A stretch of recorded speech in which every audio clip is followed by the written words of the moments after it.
Vendredi 25 septembre 1942. Chère Kitty, papa a un vieil ami, M. Dreher, un homme dans les 75 ans, très dur d'oreille, pauvre et malade, avec à ses côtés un appendice encombrant, une femme de 27 ans plus jeune, pauvre elle aussi, les bras et les jambes couverts de bracelets et d'anneaux, vrais ou en toque, vestiges de jours meilleurs. Ce M. Dreher a déjà bien souvent cassé les pieds de papa, et j'ai toujours admiré la patience angélique avec laquelle il répondait au téléphone à ce pauvre bougre. Quand nous étions encore à la maison, maman conseillait à papa de mettre un gramophone devant le téléphone, pour dire toutes les 3 minutes « Oui, monsieur Dreher. Non, monsieur Dreher. » Puisque de toute façon le vieux ne comprenait rien aux réponses détaillées de papa. Aujourd'hui, monsieur Dreher a appelé au bureau et demandé à monsieur Kugler s'il voulait passer chez lui. Monsieur Kugler n'en avait pas envie et a promis d'envoyer Miep. Miep s'est décommandé. Là-dessus, madame Dreher a téléphoné 3 fois. Mais comme Miep avait prétendu être absente toute l'après-midi, elle a dû imiter la voix de Bep au téléphone. En bas, au bureau, et en haut aussi, c'était le fou rire général, et maintenant, chaque fois que le téléphone sonne, Bep dit « Tiens, voilà madame Dreher !»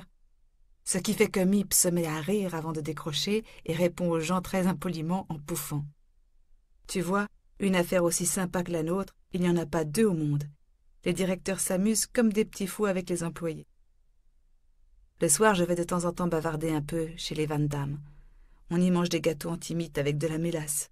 Ils étaient dans une boîte en fer, dans une penderie pleine de naphtaline. Et on s'amuse. L'autre jour, nous avons parlé de Peter. J'ai raconté que Peter me caresse souvent la joue et que je n'aime pas ça. En bons parents qu'ils sont, ils m'ont demandé si je ne pouvais pas aimer Peter, parce que lui m'aimait sûrement beaucoup. J'ai pensé « Oh, pitié !» et j'ai dit « Oh non, tu imagines un peu ?» Puis j'ai dit que Peter était un peu ours et qu'à mon avis il était timide, comme tous les garçons qui n'ont pas l'habitude de fréquenter des filles. Je dois dire que le comité de clandestinité annexe, section messieurs, est plein d'imagination. Écoute un peu leur nouvelle trouvaille pour montrer à M. Brox, représentant dans la société Opecta, ami et conservateur clandestin de nos biens, une lettre de nous. Ils envoient une lettre tapée à la machine à un commerçant de Flandre zélandaise, client indirect d'Opecta, en lui demandant d'utiliser pour la réponse un formulaire à remplir et de le renvoyer dans l'enveloppe jointe. Sur cette enveloppe, papa écrit l'adresse. Quand cette enveloppe leur revient de Zélande, ils enlèvent le formulaire et mettent à la place un mot que papa aura écrit à la main. Ainsi, Brox pourra le lire sans avoir de soupçon. Ils ont choisi la Zélande parce que c'est près de la Belgique et que la lettre peut facilement avoir passé la frontière en fraude, et parce que personne n'a le droit de s'y rendre sans autorisation spéciale. Un simple représentant comme Brox n'obtiendra certainement pas cette autorisation. Hier soir, papa a encore fait toute une comédie. Il était abruti de sommeil et s'est écroulé sur son lit. Là, il a eu froid aux pieds. Je lui ai mis des chaussons de nuit. 5 minutes plus tard, il les avait déjà reposés à côté de son lit. Puis la lumière le dérangeait. Il a enfoncé sa tête sous les couvertures. Quand on a éteint la lumière, il a montré tout doucement le bout du nez. C'était trop comique. Ensuite, nous étions en train de dire que Peter appelle Margot la mère Margot. Soudain, la voix de papa, que nous croyions endormie, est montée des profondeurs. « Café !» Il voulait dire « Mère Café !» Moshi, le chat, est de plus en plus gentil et doux avec moi, mais j'ai encore un peu peur de lui. Anne. Dimanche 27 septembre 1942. Chère Kitty, aujourd'hui j'ai eu, comme on dit chez nous, une discussion avec maman. Mais l'embêtant, c'est que je ne peux pas m'empêcher de fondre en larmes. Je n'y peux rien. Papa est toujours gentil avec moi et il me comprend bien mieux. Ah, dans ces moments-là, je ne peux vraiment pas supporter maman. Et c'est comme si elle ne me connaissait pas. Car vois-tu, elle ne sait même pas ce que je pense des choses les plus anodines. Nous parlions des bonnes, et nous disions qu'on devait les appeler aides ménagères, et qu'après la guerre ce serait sûrement obligatoire. Mais je n'en étais pas si convaincue. Et puis elle a dit que je parle toujours de « plus tard » et que je prends des airs d'adulte. Mais ce n'est pas vrai du tout. J'ai bien le droit de faire des châteaux en Espagne. Ce n'est pas si grave. Ce n'est pas la peine d'en faire un plat. Papa au moins me défend. Sans lui, j'aurais bien du mal à tenir le coup ici. Je ne m'entends pas bien non plus avec Margot. Même si dans notre famille on n'en vient jamais aux éclats de voix comme au-dessus, c'est loin d'être toujours drôle pour moi. Margot et maman ont des caractères qui me sont si étrangers. Je comprends mieux mes amis que ma propre mère. C'est navrant, non? Pour la énième fois, Madame Van Damme est mal lunée. Elle est d'une humeur massacrante, et de plus en plus, elle met sous clé ses affaires personnelles. Dommage que maman ne riposte pas à chaque disparition d'affaires Van Damme par une disparition d'affaires Franck. Certaines personnes semblent éprouver un plaisir particulier à éduquer non seulement leurs propres enfants, mais aussi ceux de leurs amis. Les Van Damme sont du lot. Chez Margot, il n'y a rien à redire. Elle est par nature la bonté, la gentillesse et l'intelligence même, mais je prends largement sur moi sa part d'indiscipline. Plus d'une fois à table, c'est un feu croisé de réprimandes et de réponses insolentes. Papa et maman prennent toujours ma défense avec vigueur. Sans eux, je ne pourrais pas reprendre constamment la lutte avec autant d'assurance. Bien qu'ils me répètent sans cesse d'être moins bavarde, de ne pas me mêler des affaires des autres et d'être plus effacée, j'échoue plus souvent que je ne réussis et sans la patience de papa, il y a longtemps que j'aurais abandonné tout espoir de satisfaire un jour aux exigences parentales qui n'ont pourtant rien d'abusif. Si je ne prends pas beaucoup d'un légume vert, que je n'aime pas du tout, et mange des pommes de terre à la place, Van Damme et surtout Madame sont choqués et me trouvent bien trop gâtée. Je m'entends dire aussitôt « Allons, Anne, reprends un peu de légumes. » Je réponds « Non merci, Madame, les pommes de terre me suffisent. » « Les légumes verts sont très bons pour la santé, ta mère le dit elle-même, prends encore un peu. » insiste-t-elle jusqu'à ce que papa s'interpose et confirme mon refus. Alors Madame fait sa sortie. « Vous auriez dû voir comment ça se passait chez nous. Là au moins on savait élever les enfants. Ce n'est pas une éducation. Anne est beaucoup trop gâtée. Moi je ne le tolérerai jamais. Si Anne était ma fille... » Voilà par où commencent et finissent toutes ces tirades. Si Anne était ma fille... Heureusement ce n'est pas le cas. Mais pour en revenir à notre sujet, hier les profondes réflexions de Madame furent suivies d'un silence. Puis papa répondit « Je trouve Anne très bien élevée. Au moins, elle a appris à ne pas répondre à vos longs sermons. Et pour ce qui est des légumes, je ne vous dirai qu'une chose, vice-versa. » Madame était battue et à plate couture. Ce vice-versa était naturellement une allusion à Madame, qui le soir ne supporte pas les haricots, ni aucune sorte de chou, parce que ça lui donne des vents. Mais moi aussi je pourrais en dire autant. Qu'elle est bête. C'est trop drôle de voir avec quelle facilité Madame Van Damme pique un phare. Et moi pas, bien fait. Et au fond d'elle-même, ça a le don de l'exaspérer. Bien à toi, Anne. Lundi 28 septembre 1942. Chère Kitty, j'étais loin d'avoir fini ma lettre d'hier, quand j'ai dû cesser d'écrire. Je ne résiste pas à l'envie de te raconter un autre conflit, mais avant de commencer, juste un mot. Je trouve incroyable que des adultes puissent se quereller si vite, si souvent et à propos des détails les plus futiles. Jusqu'à présent, j'étais persuadée que les chamailleries étaient réservées aux enfants et s'atténuaient par la suite. Bien sûr, il y a parfois de vraies raisons de se quereller, mais ici les prises de bec ne sont rien d'autre que des chamailleries. Comme celles-ci sont notre lot quotidien, je devrais déjà y être habituée. Mais je ne le suis pas, et je ne le serai sans doute pas non plus tard, tant que je ferai les frais de presque toutes les discussions. C'est le mot qu'on emploie ici à la place de dispute. Tout à fait incorrect, bien sûr, mais il ne faut pas en demander trop à des Allemands. Rien, mais alors rien en moi ne trouve grâce à leurs yeux. Chaque trait de mon comportement et de mon caractère, chacune de mes manières, est la cible de leurs cancans et de leurs ragots. Et en croire certaines personnes qualifiées, il faudrait que j'avale avec le sourire des mots durs et des criailleries à mon adresse, chose dont je n'ai pas du tout l'habitude. C'est au-dessus de mes forces. Je ne songe pas un instant à me laisser insulter sans riposter. Je vais leur montrer qu'Anne Frank n'est pas née d'hier. Ils n'en croiront pas leurs oreilles. Ils ne tarderont pas à fermer leur grande gueule quand je leur aurai fait comprendre que ce n'est pas à mon éducation, mais à la leur qu'ils devraient s'attaquer d'abord. En voilà des façons, bande de rustres. Jusqu'à présent, je reste sans voix devant tant de grossièreté et surtout de bêtises. Madame Van Damme. Mais dès que j'y serai habituée, et cela ne saurait tarder, je leur rendrai la monnaie de leurs pièces sans me gêner, et ils seront bien obligés de changer de ton. Suis-je vraiment aussi mal élevée, prétentieuse, têtue, indiscrète, bête, paresseuse, etc., qu'ils veulent bien le dire là-haut? Mais non, sûrement pas. Je sais bien que je n'ai pas toujours raison, et que j'ai beaucoup de défauts, mais tout de même, ils y vont un peu fort.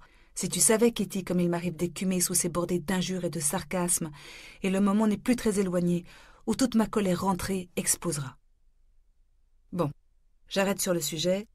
Je t'ai assez ennuyé avec mes histoires de disputes, et pourtant je ne peux pas m'empêcher de te raconter une autre discussion de table du plus haut intérêt.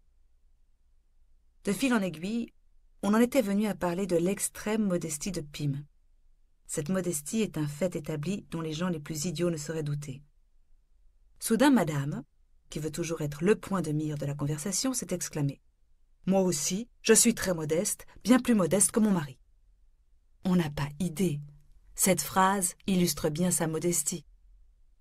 Monsieur Van Daan, se sentant obligé d'expliquer ce « que mon mari », a remarqué d'un ton très calme. « Je ne cherche pas du tout à être modeste. J'ai eu l'occasion de m'apercevoir dans ma vie que les gens sans modestie font beaucoup mieux leur chemin que les modestes. » Puis se tournant vers moi, « Ne sois surtout pas modeste, Anne, car cela ne t'avancera à rien. » Maman approuvait tout à fait ce point de vue. Mais comme toujours, il fallait que Madame Van Daan ajoute son grain de sel à cette discussion éducative. Cependant, cette fois, au lieu de s'en prendre directement à moi, elle s'est adressée à mes parents en ces termes. « Vous avez tout de même une curieuse conception de la vie, de dire une chose pareille à Anne. Dans mon jeune temps, il en allait autrement, mais d'ailleurs, je suis sûre qu'il en va toujours autrement, sauf dans une famille moderne comme la vôtre. » Cette dernière remarque visait les méthodes d'éducation moderne si souvent défendues par maman. Madame Van Daan était cramoisie d'excitation. Quelqu'un qui rougit s'excite encore plus en s'échauffant et perd vite ses moyens devant l'adversaire. Maman, sans rougir, elle, et voulant en finir le plus vite possible avec cette discussion, n'eut besoin que d'un instant de réflexion avant de répliquer « Madame Van Daan, moi aussi, vous savez, je trouve bien préférable d'être un peu moins modeste dans la vie. Mon mari, Margot et Peter sont tous les trois extrêmement modestes. Votre mari, Anne, vous et moi ne sommes pas modestes, mais nous ne nous laissons pas marcher sur les pieds à tout propos. » Madame Van Daan. « Mais madame, je ne vous comprends pas, je suis vraiment très, très modeste. Qu'est-ce qui vous prend de me dire que je ne suis pas modeste ?» Maman. « Je n'ai rien dit de tel, mais personne n'aurait l'idée de vous qualifier de modeste. » Madame. « J'aimerais bien savoir en quoi je manque de modestie. Si je ne m'occupais pas de moi, personne d'autre ne le ferait et je n'aurais plus qu'à mourir de faim. Et c'est bien la preuve que je suis tout aussi modeste que votre mari. » Devant ce plaidoyer ridicule, maman n'a pu s'empêcher de rire. Madame s'en est irritée et a poursuivi son beau discours par une longue série de superbes expressions germano-néerlandaises ou néerlando-germaniques jusqu'au moment où cette oratrice née s'est tellement empêtrée dans ses mots qu'elle a voulu se lever de sa chaise et quitter la pièce, lorsque soudain son regard est tombé sur moi. J'aurais aimé que tu sois là pour le voir. Par malheur, juste au moment où madame nous tournait le dos, j'avais secoué la tête d'un air atterré et ironique, sans le faire exprès et bien involontairement, tant j'avais été fascinée par son flot de paroles. Alors madame est revenue sur ses pas et s'est mise à crier fort, en allemand, avec méchanceté et grossièreté, comme une vraie poissarde, épaisse et rougeaude. Ça faisait plaisir à voir. Si j'avais du talent, j'aurais choisi de la dessiner dans cette attitude, tant elle était comique, la pauvre folle. Mais j'ai appris au moins une chose. Celle-ci, on ne connaît vraiment les gens qu'après avoir eu une bonne dispute avec eux. Alors seulement on peut juger de leur caractère. Bien à toi, Anne. Mardi 29 septembre 1942. Chère Kitty, on vit de drôles de choses quand on doit se cacher. Figure-toi que n'ayant pas de baignoire, nous nous lavons dans un baquet, et comme il n'y a d'eau chaude qu'au bureau, quand j'emploie ce mot je veux toujours dire l'ensemble de l'étage du dessous, tous les 7 nous devons profiter de cet avantage à tour de rôle. Mais comme tous les 7, nous sommes aussi très différents, et que le niveau de pudibonderie est plus élevé chez les uns que chez les autres, chaque membre de la famille s'est choisi son recoin personnel. Peter prend ses bains à la cuisine, bien que la cuisine ait une porte vitrée. Quand il a l'intention de prendre un bain, il vient nous prévenir un par un et nous informe que, pendant une demi-heure, nous ne devrons pas passer devant la cuisine. Il se satisfait de cette précaution. Monsieur prend ses bains tout là-haut. Chez lui, la tranquillité d'une pièce isolée l'emporte sur l'inconvénient de monter plusieurs étages en portant de l'eau chaude. Pour l'instant, madame se passe de bain. Elle attend d'avoir trouvé la meilleure place. Papa prend ses bains dans le bureau privé, maman dans la cuisine derrière un écran de cheminée, Margot et moi avons choisi de barboter dans le bureau de devant. Le samedi après-midi, on tire les rideaux, nous nous lavons dans le noir, et celle dont ce n'est pas le tour regarde par la fenêtre entre les rideaux et s'amuse de la bizarrerie des passants. Depuis la semaine dernière, cette salle de bain ne me plaît plus, et je suis allée à la recherche d'une installation plus confortable. C'est Peter qui m'a donné une idée. Installer mon baquet dans les grandes toilettes du bureau. Là, je peux m'asseoir, allumer la lumière, fermer la porte à clé, vider l'eau moi-même, sans l'aide de personne, et j'y suis à l'abri des regards indiscrets. C'est dimanche que j'ai inauguré ma belle salle de bain. Et si bizarre que cela paraisse, je la préfère à tout autre endroit. Mercredi, le plombier était en bas pour déplacer vers le couloir les tuyaux d'alimentation et d'écoulement des toilettes du bureau. Ce changement a eu lieu en prévision d'un hiver froid et d'un gel possible des canalisations. Cette visite du plombier était tout sauf agréable pour nous. Non seulement nous ne pouvions pas faire couler d'eau dans la journée, mais nous devions aussi nous abstenir d'aller aux toilettes. Bien sûr, ce n'est pas très décent de te raconter comment nous avons remédié à cet inconvénient, mais je ne suis pas assez prude pour éviter de parler de ces choses. Depuis que nous nous cachons, papa et moi nous sommes procurés un pot improvisé, autrement dit, à défaut d'un vase de nuit, nous avons sacrifié à cet effet un bocal en verre.